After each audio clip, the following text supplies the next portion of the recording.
Grégoire, comment ça va? Ça va et toi? Merci d'avoir accepté cette invitation pour passer dans le break, dans ce nouveau break. On ne se connaît pas beaucoup, donc on va utiliser ce moment pour faire plus ample connaissance.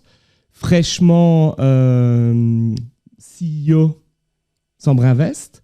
Alors, si tu devais justement, parce que Sambre-Invest c'est un acteur, moi je le sais en étant Carolo et du microcosme Carolo, mais c'est encore un acteur qui est méconnu. Si tu devais présenter justement Sambre-Invest en quelques mots, c'est quoi Sambre-Invest? Tu l'as dit, Sambre-Invest, c'est un invest. Alors un invest, c'est un fonds d'investissement privé, mais d'intérêt public. Ça veut dire, en fait, bien sûr qu'on investit dans des entreprises, mais que notre objectif, c'est le développement économique, notamment la création d'emplois. Alors on fait du financement d'entreprise, on fait des prêts, on rentre dans le capital d'entreprise, mais on fait aussi d'autres choses. On va plus loin que ça. On fait des projets immobiliers, que ce soit des projets liés aux écosystèmes. Il y a le fameux A6K dans le centre-ville. Oui. Il y a le bâtiment Docking sur les quais de Sambre. Des projets immobiliers aussi pour des entreprises. La Mega Factory d'Aerospace Lab, ce sont des projets qu'on porte. Et puis, il y a aussi tous les projets d'animation. On est en amont, on fait de l'accompagnement, de l'incubation. Donc ça, c'est véritablement nos trois métiers aujourd'hui au sein de Sambre-Invest. Vous faites de l'invest comme une banque, mais en fait, vous allez beaucoup plus loin dans le processus qu'une banque. C'est un peu ça. Nous, on est vraiment là dans une logique partenariale long terme. Donc, on est là vraiment au tout début des projets, parfois au stade de l'idée, du pré-seed, comme on appelle ça. Et puis, on accompagne la société qui, parfois, devient une grosse société de plusieurs centaines de personnes. Et on l'accompagne dans ses projets immobiliers. Parfois, ça va moins bien. On est là aussi pour la société. C'est véritablement ça, la philosophie de Sambre-Invest.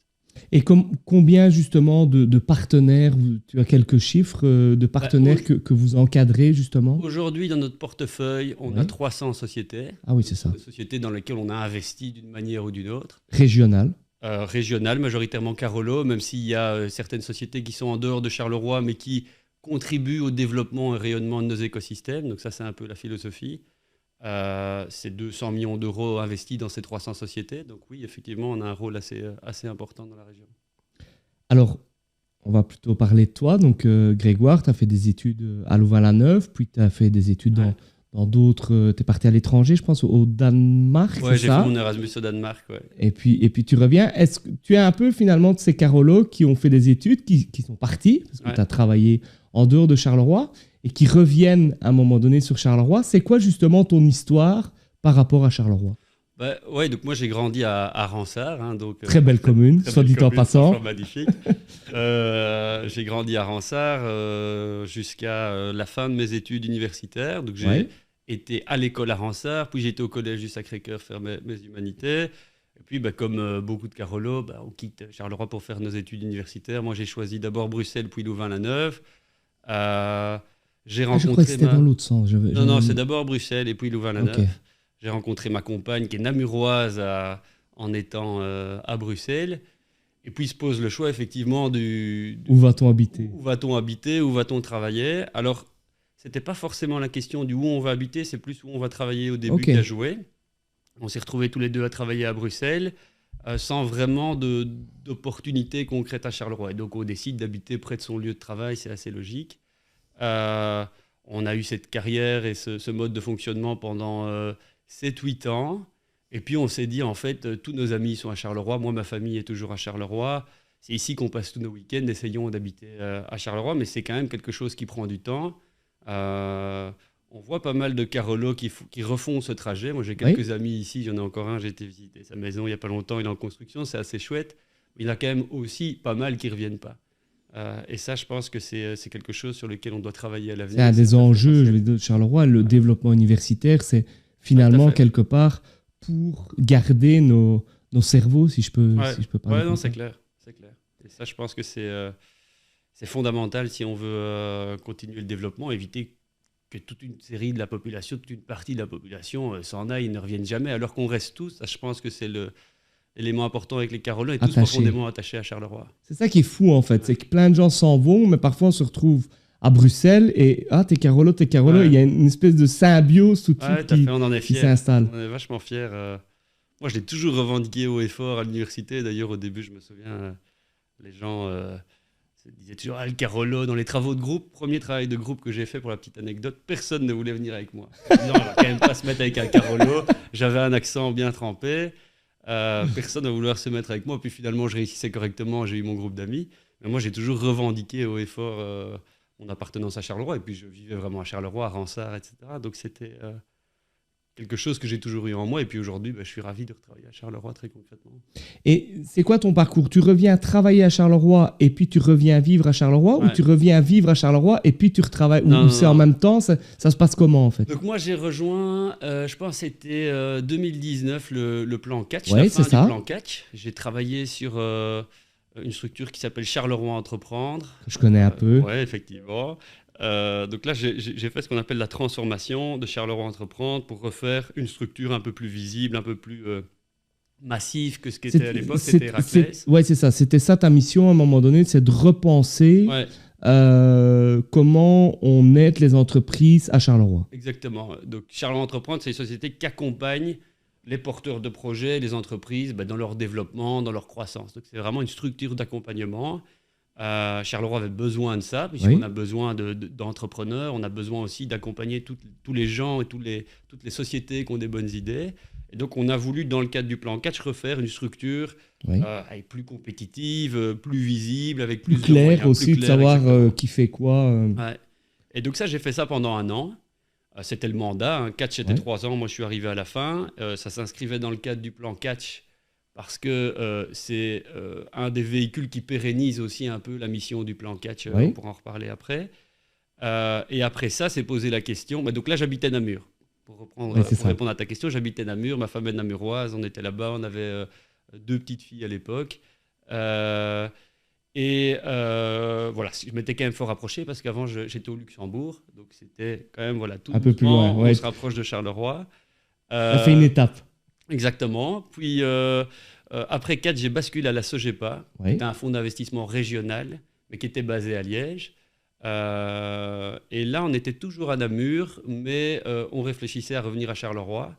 Et puis, il y a maintenant 2 ans que je suis revenu vraiment à Charleroi habiter. C'est vraiment un grand plaisir d'y être. Même ma femme qui n'est pas Carolo se dit que c'est vraiment le bon move. Et tu as fait justement toute cette transition au niveau de Charleroi Entreprendre dans le cadre du plan catch. Et finalement, tu as décidé de ne pas prendre la direction de Charleroi Entreprendre. Denis Le Soil est déjà passé dans le break. Comment ça se fait en fait? Tu n'as pas eu envie de te dire, maintenant que la transition est faite, je vais prendre la bête, entre guillemets, et la développer? Est-ce que ça a été une réflexion ou est-ce que toi, c'était ta mission et 1 an et tu partais sur autre chose? Ma mission, c'était 1 an à la base. Ça, c'était clair. Je venais, mon titre, c'était directeur de la transformation. Donc, j'étais là pour transformer la structure. C'est poser la question de rester. Mais je me suis rendu compte que ce n'était pas fondamentalement ce que je voulais faire. Moi, je suis quand même plutôt un financier. J'aime beaucoup les chiffres. Et au niveau de la structure d'accompagnement, il y a des chiffres, mais pas autant que ce que moi je le souhaite. Et donc, ça a été assez naturel, le fait de vouloir plutôt être impliqué dans un milieu de financier, des projets. Que tu retrouves plus aujourd'hui. Exactement, au niveau de Sambre Invest, tout à fait. Et comment tu arrives? Donc, tu pars à la Sogepa, qui est un bras financier, un peu le bras financier de la région Wallonne, on peut l'appeler comme ça. Et puis, tu migres vers Sambre Invest dans une logique de départ de la CEO Anne Prignon. Comment justement en quelques années finalement tu fais tac tac tac et là tu arrives à Sambre Invest? Donc à la Sogepa, en fait j'y suis parti parce que j'avais l'opportunité de continuer sur certains grands projets Carolo, sur lesquels j'étais liés au plan catch. Lié au plan catch, il y avait la reconversion de la Porte Ouest, donc qui est l'ancienne friche de Cartzit, sur lequel on a eu toute une réflexion de master plan, notamment avec l'intercommunal. Il y avait le dossier aussi Caterpillar sur lequel on travaillait dans le cadre du plan catch et c'était la Sogepa qui portait ces dossiers-là. Donc c'était assez naturel de passer côté Sogepa. Et j'ai gardé tous les dossiers Carolo parce que j'étais un peu le seul Carolo de l'outil liégeois. Il faut quand même très peu de Carolo qui décident de travailler à Liège. Après c'était le Covid, etc. Donc finalement j'étais quand même souvent chez moi et j'avais pas la route. Et puis s'est posé effectivement la question de la succession d'Anne Prignon qui partait à la retraite. Donc il y a eu un job qui a été ouvert, j'ai postulé et voilà, j'avais ces compétences à la fois financières, cette connaissance du terrain qu'on fait sans doute que j'étais le bon candidat pour reprendre le poste. Alors aujourd'hui, CEO de Sambre Invest, tu arrives. C'est quoi tes projets? C'est quoi finalement ta mission que tu t'es donnée à toi-même en disant OK, tu reprends Sambre Invest et comment tu vois les 5 prochaines années de Sambre Invest? C'est un travail, enfin, c'est une question piège. C'est un travail vraiment sur lequel je me penche ici. Donc ici, je rentre dans le costume de CEO, donc il faut le temps que qu'on définisse un peu exactement. J'y suis depuis Sambre Invest, j'ai rejoint en février. Donc ça fait déjà quelques mois, j'étais COO, donc numéro 2 de l'organisation. J'ai quand même pu observer toute une série de choses, prendre connaissance. Quand tu rentres chez Sambre Invest, tu sais que tu vas devenir CEO. Ouais. C'est une période de transition. Ouais, une période un peu décollage. Oui, c'est ça. Parce qu'il y a beaucoup de choses chez Sambre Invest. On est une petite structure, on est une vingtaine de personnes, mais on fait vraiment énormément de choses. Il y a déjà les 300 sociétés qu'il faut apprendre à les connaître. Chaque boîte est différente, chaque mode de financement est différent. Et puis, il y a toutes les dynamiques d'écosystèmes, de projets qu'on est en train de monter. Donc tout ça aussi, se plonger là-dedans, ça prend du temps si on veut bien le faire et si on ne veut pas aller trop vite. Donc ce que je veux faire dans les 5 prochaines années, je pense, c'est continuer l'accélération du développement économique. Bien sûr, toujours en finançant des entreprises, comme on le fait aujourd'hui, mais en faisant encore plus. En allant sans doute un peu plus loin dans le rôle de Sambre Invest, qui était historiquement plutôt financier, qui s'est un petit peu diversifié, mais encore accentuer ça fortement. Alors, on a des gros challenges. Tu connais le bioparc, on est juste à côté ici. Comment est-ce qu'on accélère encore une success story qu'on connaît tous? Comment est-ce qu'on fait pour que ça devienne encore plus grand, encore plus vite? Et c'est la même réflexion, je pense, qu'on doit avoir sur tous les écosystèmes. Qu'est-ce qui manque aujourd'hui, à ton avis, à Charleroi, au niveau entrepreneurial, justement, pour accélérer tout ça? J'ai quand même l'impression qu'on va dans le bon sens. Alors, Thomas Dermine explique quand il fait des présentations, c'est dire que le problème, c'est qu'il y a des grosses sociétés comme Caterpillar qui ralentissent, mais finalement, la montagne, on est plutôt en train de monter. Qu'est-ce qui manque aujourd'hui, justement? Je dirais qu'il manque 2 choses. Enfin, il y en a d'autres, mais en tout cas, c'est ma vision. D'abord, c'est le volet formation, sur lequel on travaille à fond à Charleroi, avec la Cité des métiers, etc. Mais c'est vraiment l'enjeu fondamental de Charleroi pour alimenter nos sociétés, nos grosses sociétés qui doivent s'assurer de continuer leur croissance et rester à Charleroi. La main-d'œuvre. Exactement, la main-d'œuvre, parfois hyper qualifiée, parfois un peu moins, mais donc il faut vraiment qu'on puisse alimenter toutes ces sociétés. Et de ces parcours de formation vont aussi sortir des entrepreneurs. L'idée, et je pense que l'objectif, plus que l'idée, c'est que ces entrepreneurs, ils restent à Charleroi. Ça, je pense que c'est aussi un vrai challenge. C'est que quand on a quelqu'un qui lance une chouette boîte, je prends l'exemple du digital qui est assez facile, en fait, il y a plus de Carolo qui lance une boîte digitale qui décide de rester à Charleroi. Ils vont à Bruxelles. Donc ça, je pense que c'est aussi un chantier hyper important, c'est l'attractivité. L'attractivité pour les Carolos, pour que les Carolos restent. Ça va du cadre de vie au centre-ville, à des bonnes écoles, etc. Mais aussi être capable à un certain moment d'attirer des profils qui ne sont pas des profils Carolos à Charleroi pour rejoindre des super belles entreprises. Il y a les boîtes au niveau de la biotech, on le sait, il y a beaucoup de profils non Carolos qui y sont. Mais aussi des projets comme Aerospace Lab, qui va être un super projet dans le centre-ville. Donc je pense que ça, c'est aussi un des enjeux assez importants. Et toi-même, finalement, tu es revenu à Charleroi par le plan Catch. Comment tu arrives dans ce plan Catch? Finalement, c'est le plan Catch qui est le cliquet dans ta carrière, puisque tu reviens à Charleroi.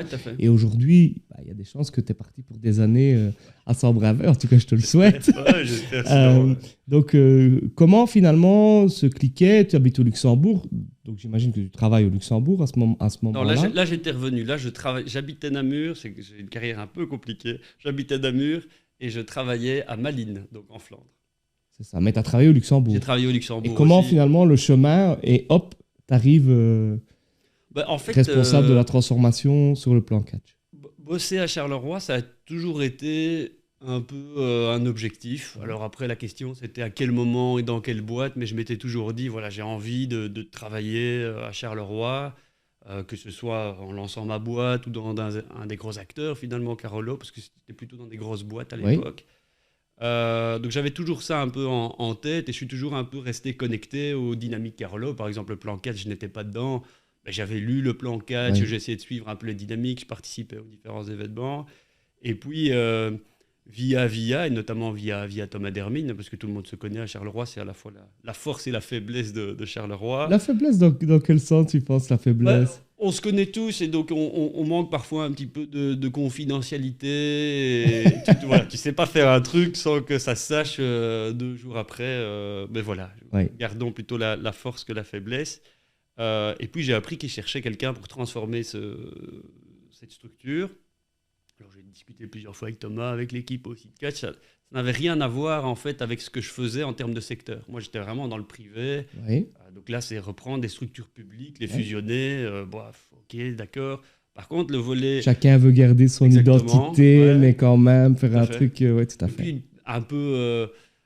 tu vois, avec des organes qu'on connaît tous, comme l'ASSO Walfin, comme l'intercommunal. Mais en fait, moi, j'ai jamais travaillé avec des organismes comme ceux-là, qui sont assez gros, qui sont assez visibles.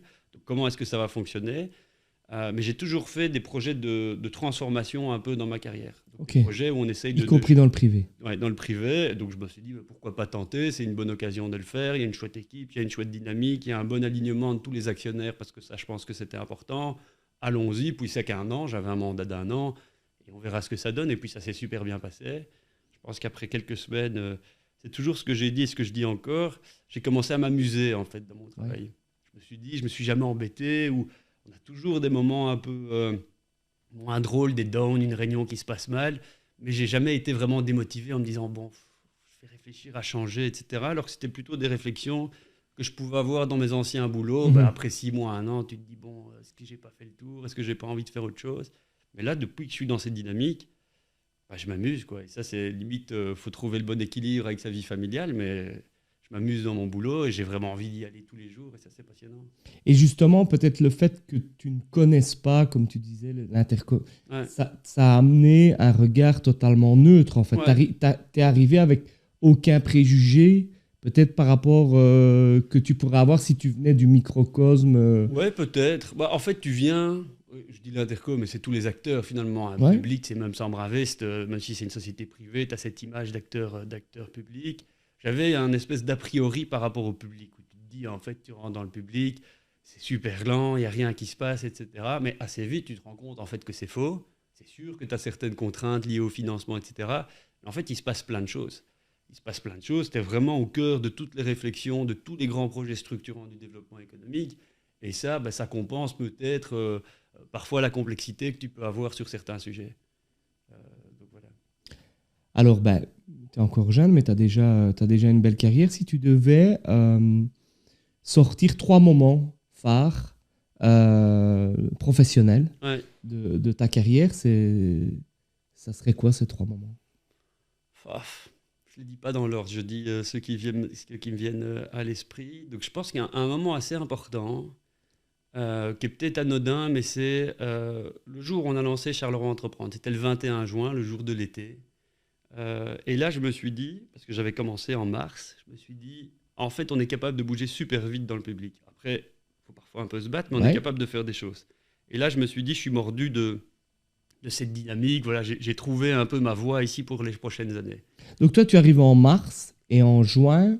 On lance directement Charleroi Entreprendre. On fusionne les 3 structures, on fait toutes les modalités administratives, on revoit tous les bureaux, on regroupe en fait des équipes qui viennent de différentes structures, on fait un rebranding, etc. Donc c'était quand même assez rapide.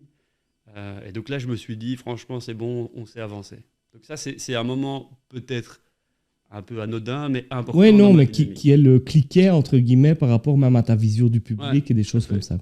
Alors, il y a un deuxième moment, je dirais qui est assez logique, hein, mais c'est le jour où j'apprends que c'est bon pour moi chez Sambre-Invest. Ça, je pense que c'est quelque chose d'important parce que Sambre-Invest, c'est un outil fondamental à Charleroi. Donc, c'est pour moi une vraie fierté d'être le directeur général. Ça, c'est quelque chose d'important. Je sais que là, même si je pouvais déjà le faire au niveau de la SOGEPA, mais...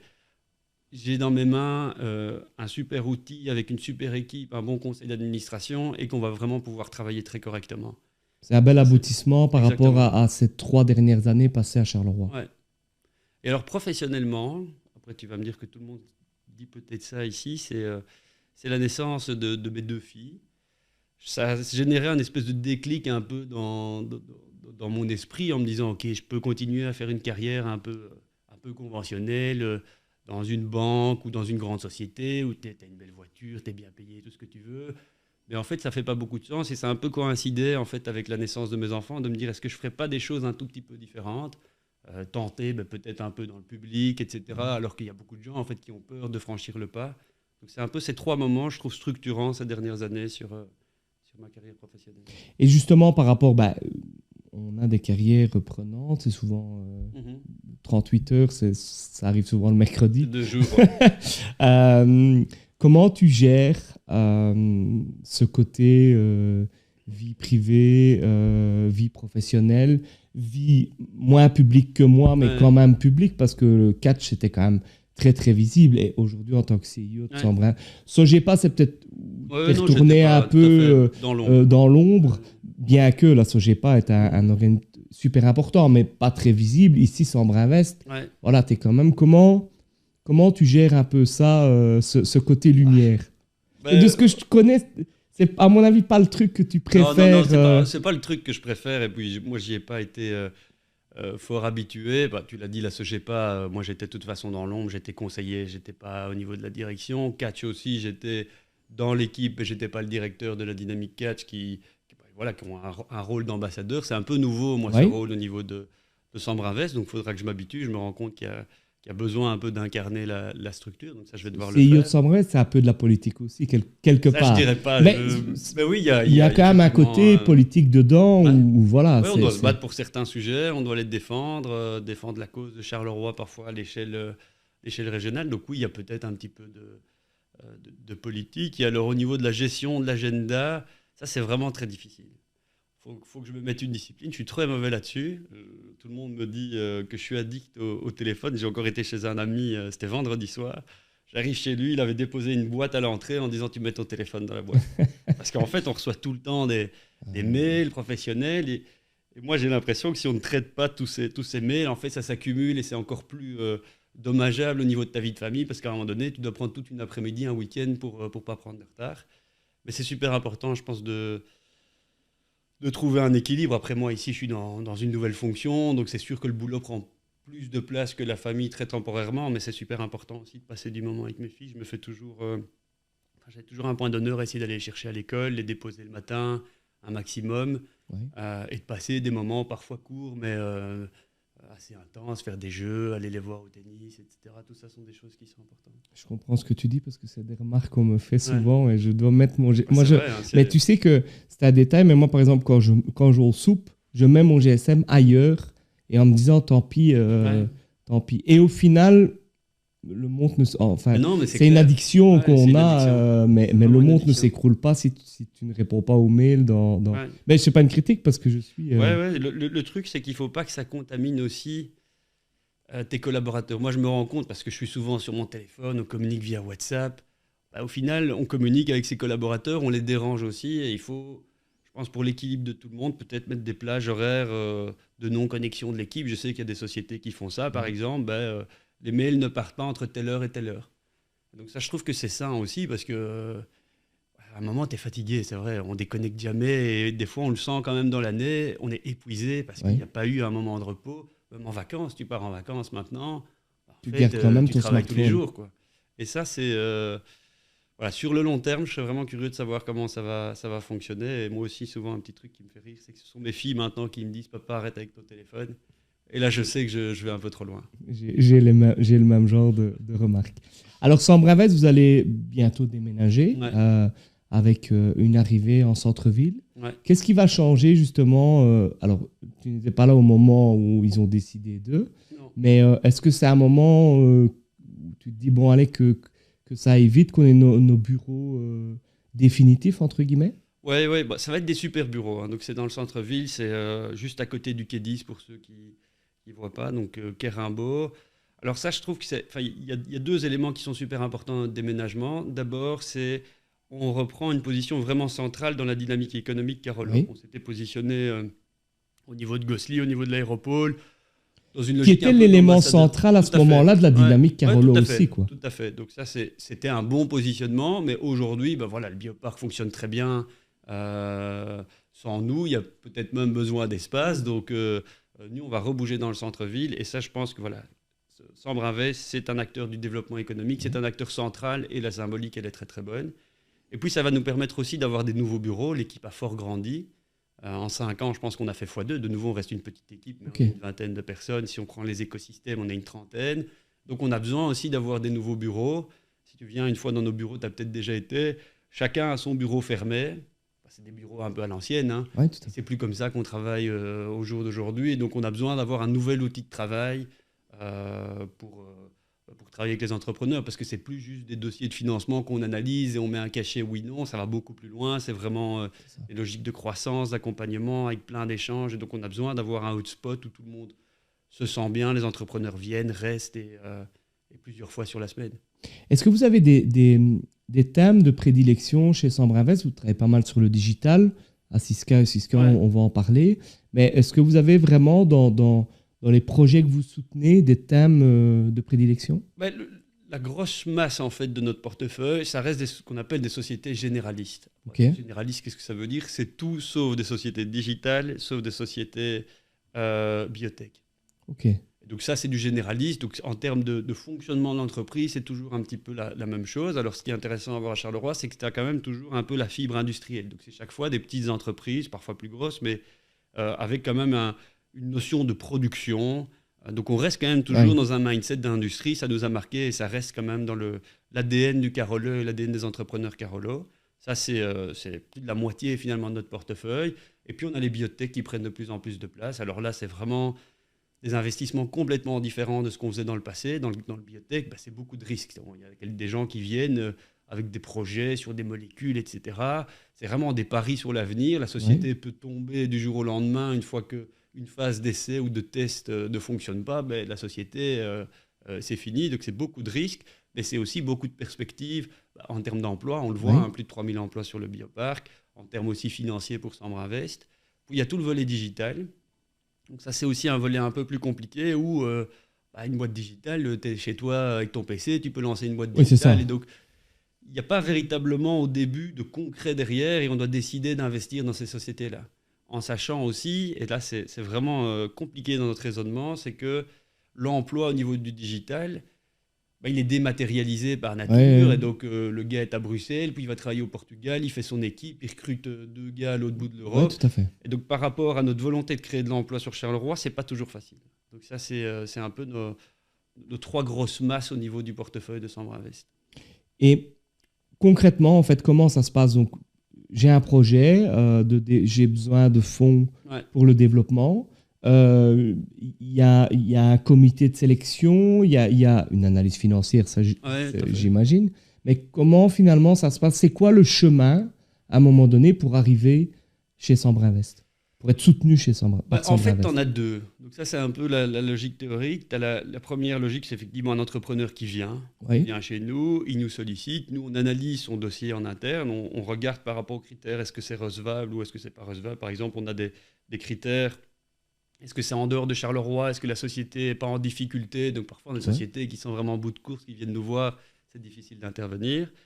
Et donc là, une fois qu'on a donné ce go par rapport aux critères, on a ce qu'on appelle un investment manager qui prend l'analyse du dossier. Et donc lui, il va analyser à la fois la finance de l'entreprise, même si parfois c'est des sociétés assez nouvelles et il n'y a pas de recul, mais le marché, les compétences de l'équipe, est-ce qu'ils fonctionnent bien ensemble aussi? Et en fait, c'est souvent il fait l'audit de la société, quelque part. Il fait un petit peu l'audit de la société, même si, de nouveau, parfois, on manque un peu d'informations. Et il y a des informations qu'on doit aller aussi chercher nous-mêmes avec de l'esprit critique. Quand il y a une société qui vient nous voir en disant, voilà, moi, j'ai trouvé un truc, c'est le marché de l'année, je vais être milliardaire. Nous, on doit aussi pas prendre pour argent comptant ce qui vient nous amener. Il y a une analyse derrière. Il y a quand même pas mal de travail à faire. C'est pour ça qu'on est segmenté par pôle. On a une équipe qui est dans le biotech, c'est un milieu très spécifique, il faut connaître les biotech. Dans le digital, même chose. Donc on fait toute cette analyse et puis ça passe au niveau de la direction et au niveau de notre conseil d'administration qui décide si oui ou non on intervient dans la société et aussi à quelles conditions. Parce que ça, c'est aussi quelque chose d'important. C'est octroyer le financement, mais comment on le fait? Est-ce qu'on prend des garanties? Est-ce qu'on ne prend pas de garanties? Est-ce qu'on fait un prêt? Est-ce qu'on prend dans le capital? Tout ça sont aussi des subtilités lesquelles on doit jouer. Et pourquoi en fait une société vient vous voir vous et pas une banque traditionnelle, si je peux parler comme ça? Souvent les sociétés font les deux. Ok. Si je prends une société un peu conventionnelle dans le généraliste, souvent, si on prend un prêt, on va voir à la fois la banque et à la fois l'invest, parce que on a une forme de collaboration et nous, on a cet effet un peu de solidité par rapport aux banques. Donc, on vient fiabiliser, entre guillemets, le dossier. C'est parfois l'invest même qui prend plus de risques que les banques, donc pour permettre le financement bancaire. Donc ça, c'est vraiment et parfois, rôle. Ils ont le financement bancaire grâce au fait que l'invest suit la société. Oui, tout à fait. Nous, on vient un peu se porter parfois caution, prendre plus de risques avec... On a la casquette financière, c'est clair, on ne doit pas perdre d'argent sur un dossier. Mais avec cette casquette développement économique, parfois, on est prêt à prendre plus de risques que les banques parce que c'est un beau projet, parce qu'il y a de l'emploi en jeu, etc. Finalement, le calcul risque-avantage, il peut être parfois un peu différent d'une banque. On a une composante en plus. Je sais que les banques regardent quand même beaucoup l'aspect impact maintenant, mais nous, on le regarde depuis toujours et c'est vraiment quelque chose de fondamental.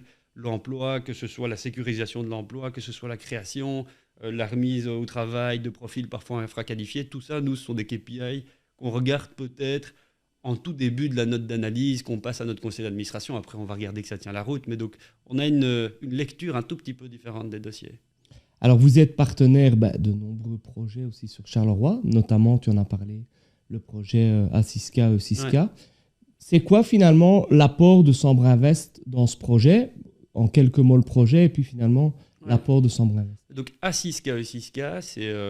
l'ancien tripostal de Charleroi. Et le projet qui a été fait là, c'est de faire deux choses. D'abord, Assiska, c'est Advanced Engineering Center. Donc, c'est un centre où on vient colocaliser à la fois des grandes entreprises, des startups, des structures institutionnelles, des structures d'accompagnement autour vraiment des sciences de l'ingénieur. Donc, qui est vraiment l'ADN de Charleroi historiquement. On a encore des gros acteurs, Alstom, Thales, on avait AGC. Et l'idée, c'était de capitaliser et de créer cet effet de masse en un lieu unique pour tous ces acteurs. Et donc de générer de là un effet d'entraînement pour la dynamique économique. Et Siska, qui est dans le même bâtiment, c'est une colocalisation de tous les acteurs de la formation technologique, digitale, pour avoir une espèce de one-stop shop, parce que c'est vrai qu'il y avait une forme de dispersion. Quand on a 18 ans, on doit entamer une formation. Où est-ce qu'on va? Est-ce que je vais à Gosti? Est-ce que je vais à Charleroi? C'était un peu compliqué.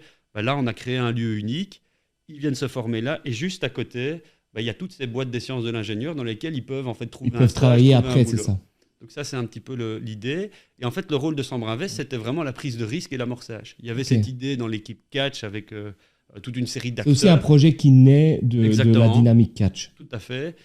Et là, il faut prendre du risque. À un moment donné, il faut mettre un peu d'argent sur la table pour monter le projet, monter des box dans le centre. Ça coûte un peu d'argent. Qui prend le risque? Mais c'est typiquement l'invest. On se croise aussi souvent au stade, parce que tu es supporter acharné du Sporting de Charleroi. Comment tu vois justement ce développement? Quelle est la part, en tout cas moi je le pense, qu'elle est importante dans le développement d'une ville, d'avoir un club, ne fût-ce que dans les business, au niveau business, c'est le cas de le dire, et puis aussi au niveau des gens, de l'entrain des gens. Ouais. En tant que supporter, comment tu vois les choses? Bon, je vais quand même être totalement transparent. À la base, je suis supporter d'Anderlecht. Mais ces dernières années... Là, tu viens de perdre beaucoup de, si beaucoup de crédit. Non, on arrête, c'est bon. Mais ces dernières années, j'ai quand même beaucoup suivi les zèbres. Je suis tu es souvent au stade, quand même. J'ai toujours été beaucoup au stade, déjà à l'époque avec mon grand-père. Donc j'ai toujours beaucoup été au stade. Je suis un passionné de foot en général, donc je regarde un peu tous les matchs. Et ce que j'aime bien au foot, c'est effectivement cet aspect communauté business. Ça, c'est clair, ça marche super bien à Charleroi. Il faut reconnaître que c'est toujours rempli, parfois même dans des matchs où tu te dis... Il n'y aura personne, et puis finalement, il y a plein de gens. En fait, c'est rempli, et à 2h du matin, il y a encore la moitié des gens. Et ça, je pense que c'est vraiment super, et c'est un bon proxy de la dynamique qui est un peu retrouvée à Charleroi. Oui, c'est vrai. Ce que j'aime bien aussi, après tu vas me dire que c'est un peu bateau, c'est les valeurs sportives et le parallélisme avec le business. De se dire en fait que l'esprit d'équipe, le sens de l'effort sont des choses super importantes. Et donc ça, je trouve que c'est quelque chose d'essentiel. Enfin, moi, quand j'y vais, je vois aussi tout ça. J'adore, par exemple, être proche du terrain et d'écouter ce que se disent les joueurs, ce que dit l'entraîneur et de comprendre un peu toutes ces dynamiques. Et ça, je trouve ça passionnant parce que c'est quelque chose aussi que moi, j'essaye de retransposer au niveau de Sambre Invest. Et puis au niveau de la ferveur populaire aussi, je trouve. Voilà, c'est un moment... On déconnecte, il n'y a pas de qui fait quoi dans la vie. On est fan du Sporting et ça, c'est génial. C'est la force aussi de la T4 parfois. Où Exactement. Un ingénieur se retrouve à côté d'un sans-emploi, ils sont dans le même groupe de supporters. Et c'est génial. Et il n'y a pas de... Ça, franchement, et tu es sportif, toi? Oui, je fais quand même pas mal de sport. Après, je n'ai jamais été hyper doué dans un sport en particulier, mais j'essaye toujours de faire 1 à 2 fois par semaine du sport. J'ai fait du hockey sur gazon à Charleroi, j'ai fait du tennis. Maintenant, je joue pas mal au paddle. Ah bah tiens, on a une passion en commun. Voilà. On a l'occasion de jouer ensemble une fois. Avec plaisir. On a un moment dans l'interview où on échange les rôles, où je préviens l'invité qu'il y a une question qui est posée par l'invité. Donc, je t'ai donné... J'avais oublié de te le dire, donc je t'ai vite envoyé un SMS hier. Est-ce que tu as réfléchi à une question? J'en ai 2. J'en ai une première, mais je me dis que tu ne vas pas répondre. Quel était ton pire invité? Mais je me dis, ça, tu ne peux pas le dire. Non, ça, j'aurais pas pu répondre. Je vais peut-être te demander quel est l'invité que tu souhaiterais vraiment avoir une fois ici au niveau du break. Je pense que ça peut être sympa. C'est un chouette format. Il y a pas mal de gens dynamiques à Charleroi. Et puis une question peut-être un peu plus profonde, c'est si on se positionne dans 10 ans, quels sont pour toi les 3 grands projets qu'on doit réussir à Charleroi pour accélérer et continuer le développement de cette ville? Alors, l'invité que j'aimerais vraiment avoir, et j'ai déjà essayé par 2 moyens, mais c'est Felice Mazou. Mais je l'avais déjà invité quand il a signé Anderlecht. Ouais. Puis il m'avait dit, là, c'est un peu compliqué, etc. Et ici, je l'ai réinvité une fois. Ce sera peut-être plus facile. Mais voilà, c'est un côté... Il y a un côté fan derrière, parce que je pense que... D'ailleurs, s'il disait oui, j'appréhenderais parce que j'aurais peur un peu de me retrouver dans la peau du petit garçon qui écoute. Voilà, c'est un invité. Après, il y en a plein d'autres que j'aimerais avoir, mais si tu me dis un, c'est Felice qu'on considère. J'avais fait à un moment donné une vidéo où je disais qu'on le considérait un peu tous comme notre tonton. Avec ce qu'il a fait au Sporting et le fait que ça soit un vrai Carolo. J'ai des potes qui l'ont eu comme prof de gym à l'Athénée de Marcinelle. Enfin voilà, donc c'est un invité. Après, sur les projets, moi je suis convaincu du développement universitaire. En tout cas, je suis convaincu que c'est le projet qu'on ne doit pas rater. J'ai travaillé avant d'être échevin justement sur ce développement du campus et tout de suite, je pense que ça va être le changement phare de Charleroi et que tout doit en profiter. J'en discutais avec des opérateurs culturels. Moi, en tant qu'échevin du tourisme, on réfléchit au niveau touristique à se dire tous ces étudiants, même s'il va y avoir une majorité de gens de Charleroi, mais il y aura peut-être des gens de Chimay, il y aura des gens de Binche. Et finalement, ces jeunes-là, on doit les convaincre de rester. Enfin, on doit convaincre déjà les nôtres de rester, mais peut-être les autres aussi de rester. Donc, pour moi, ça va être... et j'en discutais même au niveau du commerce. Si les commerces sont à la ville basse et que les étudiants sont à la ville haute, ils vont descendre la rue de la Montagne. Et c'est comme ça qu'on va régler tous les problèmes. Parce qu'à partir du moment où il y aura des gens, il y aura du commerce. Je pense qu'aussi au niveau sécurité, je fais partie de ces gens qui disent que pour avoir plus de sécurité, il ne faut pas plus de policiers, il faut plus de gens. Et qu'à un moment donné, quand tu te balades sur les quais... on est deux avec ta femme ou ta copine et il y a 4 personnes au fond, tu te dis il fait noir, ils ont l'air bizarres, est-ce qu'on va y aller, est-ce qu'on va pas y aller? S'il y a 1000 personnes sur les quais, déjà ces 4 personnes tu les vois même pas et tu n'as pas ce sentiment d'insécurité. Donc pour moi vraiment le projet phare il est là-dessus. Les grosses difficultés, c'est la sécurité quand même, parce que je pense que, et ça à un moment donné, il va falloir, parce que les étudiants, si on veut qu'ils restent, si on veut qu'ils sortent, si on veut, il faudra régler tout ça. Et alors, mais j'ai pas de solution, c'est sur la propreté, à mon sens, où il faut trouver un système, parce que je fais des présentations dans les écoles, je l'ai déjà dit dans certains breaks, en disant, les gens disent Charleroi est sale, Charleroi est sale. Mais Charleroi n'est pas sale, c'est les gens qui sont sales. Et donc, on en discutait avec Tibi. Moi, je pense que ça passe par l'éducation de base. J'en suis le principal exemple, c'est que nous, on n'utilisait jamais de gourde.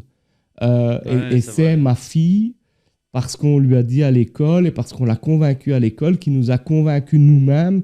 Et maintenant, quand je fais du paddle, je prends une gourde, alors qu'avant, j'allais avec une bouteille en plastique que je laissais traîner 3 semaines dans ma voiture et puis que je jetais dans une poubelle. Mais tu vois, à un moment donné, et je pense que dans les déchets, dans la manière de consommer autrement, c'est nos enfants qui doivent... et ça, pour moi, aujourd'hui, dans les écoles primaires, on doit encore plus y travailler. On n'ira pas chercher tout le monde parce que c'est clair, parce que c'est un fait. Et dans le tri, parfois, j'ai l'impression qu'on oublie les réalités des gens aussi en disant, moi j'ai facile, j'ai une maison, j'ai un jardin, d'avoir 4 poubelles, c'est facile. Quand tu es dans un petit appartement à la Cité Parc, tes 4 poubelles, tu les mets dans ton salon. Enfin, donc, c'est vraiment pour moi un enjeu et qui rejoint la protection de la planète, l'environnement, etc. Donc, autant le développement universitaire, je suis hyper positif parce que je suis convaincu qu'on va le réussir. J'ai l'impression que la sécurité, ça va être lié et que de fait, ce truc va se régler. Autant dans les projets phares, le côté propreté, environnement, je suis moins moins optimiste à la réussite, même si je pense que c'est un truc super phare par rapport aux réalités qu'on vit, quoi. Mais les enfants, à mon sens, c'est là-dessus qu'on doit parier. Non, c'est clair, tout ce qui est formation, in fine, école. Après, moi, c'est juste l'école de mes filles, j'ai une vue là-dessus, mais je trouve qu'ils font plein de bonnes choses maintenant dans les écoles. Je vois avec le recyclage, les poules. Enfin, voilà, c'est une éducation que nous, on n'avait pas quand on était en primaire. Donc, mais y compris nous, au début, on se dit, on veut plus de sachets. On se dit, putain, on veut plus de sachets, merde. Et puis finalement, du coup, on fait des muffins. C'est vrai. Je trouve qu'il y a Aurélie qui les fait, mais c'est des changements. Et nous, on les mange aussi, du coup. Et donc, c'est des trucs où nous, on n'a pas été éduqués comme ça.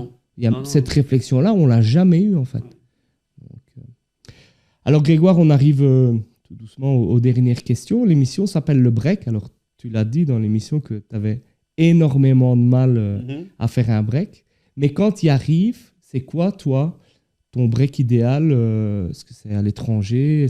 Comment tu arrives finalement de temps en temps à déconnecter? Le sport, ça c'est sûr, c'est un premier levier parce que tu sais, tu es dans ton match de paddle, tu veux gagner, tu es à fond dedans, il n'y a plus que ça qui compte, tu es prêt à tout. Donc ça, je pense que c'est quand même un bon levier. Mauvais perdant ou J'étais très mauvais perdant et je le suis toujours un petit peu, mais voilà, je sais que j'ai plus de perspectives de grande carrière, donc si je perds, c'est pas très très grave. Moi, je suis très mauvais gagnant en fait. Ça c'est rare. Je suis très mauvais, mais je suis mauvais gagnant parce que je vais t'astiquer, machin. Ça, c'est pas non plus. Et dans tous les sports, parce que j'ai joué beaucoup au poker et à un moment donné, avec mes potes, j'étais celui qu'il fallait sortir le premier parce qu'au moins après, on était tranquille avec les vannes de merde. Mais je suis pas mauvais perdant, mais mauvais gagnant. Je peux. Si je tombe avec. Après, moi maintenant, parce qu'on a mûri un peu, on vieillit, mais si je tombais avec un mauvais perdant, je pourrais très vite le faire sortir. C'est souvent ça, finalement, dans le sport, c'est le mental. Hein, Et sinon, parfois, bêtement, j'ai des endroits comme ça où j'arrive vraiment à déconnecter. J'adore aller en vacances en Ardèche, par exemple. C'est vraiment perdu au milieu de nulle part. Mais là, c'est un endroit où je déconnecte, en fait. C'est bête, mais c'est des choses simples. On n'a pas de TV quand on va là-bas, etc. Donc mais ça prend un peu de temps à chaque fois. Mais quand j'y arrive, ça fonctionne assez bien. Donc c'est une histoire un peu de contexte et d'état d'esprit aussi. Et il faut un peu de temps parce que je pense que tu peux pas dire du jour au lendemain, voilà, on arrête de bosser. Le truc, c'est 3-4 jours d'atterrissage, tu as encore plein de machins en tête. Et puis tu as une semaine pour profiter. Et puis 3-4 jours pour te dire il faut se relancer dedans. Tu vois tes mails, tu te dis c'est pas possible, comment je vais faire pour traiter ça. Donc c'est une question de contexte, famille, etc. Tu laisses tes mails en vacances? Moi, c'est quelque chose que j'arrive à... En tout cas, on a enlevé une partie de mes boîtes. Certaines boîtes sont enlevées. On m'a toujours dit, écoute, si c'est urgent, on t'appellera. C'est ça. Donc, c'est ce que j'essaye d'adopter comme philosophie, mais il y a bien un moment, une fois, où tu tombes sur ton téléphone et tu regardes. Et je vais quand même regarder une fois. Donc, je pense qu'il faut... Et puis, c'est aussi une question de de faire confiance à ton équipe prend les choses, tu sais que tout fonctionne bien. Ça, je pense que c'est un bon indicateur que ta société est saine, c'est que tu peux partir en vacances de manière sereine, sans te dire, en fait, toutes les 20 minutes, je dois regarder que ça a bien été fait. Donc ça, c'est aussi... ça va tourner chez Sambre Invest, et donc je pourrais partir en vacances sereinement pendant l'été. Quelles sont les 3 choses qu'on peut te souhaiter pour 2023 ? Bon... Au-delà de la santé. Ouais, après, même si tu vas me dire que la santé est importante, je pense que ça, c'est... non, je pense simplement, j'en dirais une, c'est le succès. Et c'est pas mon succès personnel, c'est le succès en fait de l'Invest et de Charleroi, parce qu'on est profondément liés, nous, au succès de Charleroi. Et de voir en fait ces gros projets aboutir. Je pense que c'est ça aussi. Ça aussi, c'est un bon indicateur du succès de Charleroi, c'est de voir des gros projets qui s'enchaînent. On a la Défense, la Mega Factory, la Porte Ouest, Assiska, et voilà, des projets de masse qu'on compte en millions. On aime bien faire ça, dire voilà, on a tiré autant de millions sur Charleroi. Et ça, je pense que c'est ça qu'on doit souhaiter pour cette année. Il y a encore plein de choses à faire à Charleroi. On a plein de projets. Maintenant, on est dans un vrai challenge d'exécution. Il faut qu'on mette tout ça en musique. Et donc, c'est de l'exécution de projet, c'est de voir des choses concrètes sortir de terre, la pose de première pierre, etc. C'est ça qu'on doit voir. Et ici, tu es une année quasi une année de Sambre Invest en étant CEO. Est-ce qu'il y a un projet, au-delà des grands projets qu'on connaît, où tu t'es dit, quelle idée incroyable? Est-ce que tu as eu à un moment donné... projet d'une boîte, tu veux dire? Projet d'une boîte où tu t'es dit, limite, j'aurais voulu avoir cette idée, ou simplement, c'est un truc incroyable, quoi. Ouais, je peux en citer 2. Il y a un premier projet, plus je l'écoute, plus je me dis que c'est incroyable ce qu'il est en train de faire, c'est le projet d'Aerospace Lab. Oui. Parfois, je me dis que je ne comprends pas tellement ça va vite, etc. Et donc ça, je trouve qu'on a une vraie chance d'avoir des projets comme ceux-là à Charleroi, même si c'est des projets... Le gars moi j'ai discuté un tout petit peu avec lui. C'est jeune, il a un effet d'entraînement, tout prend, il est Nora. Voilà, je trouve que c'est vraiment un super truc. Et puis un autre projet, parce que je vois la photo là de l'ancienne centrale, c'est le projet de ce que nous on appelle le Clean Tech à Charleroi. Donc on réfléchit à toute une dynamique autour un peu d'écosystème comme à Siska, mais autour de la transition. Ouais. Et ça, je trouve que c'est un projet qui fait mouche en fait quand on en parle, parce que tout le monde est concerné par la transition, toutes les sociétés, mais personne ne sait, en tout cas les plus petites, comment on doit s'y prendre. Est-ce que j'ai investi là-dedans? Est-ce qu'en fait la transition c'est juste effectivement des gourdes, ou est-ce que c'est plus que ça?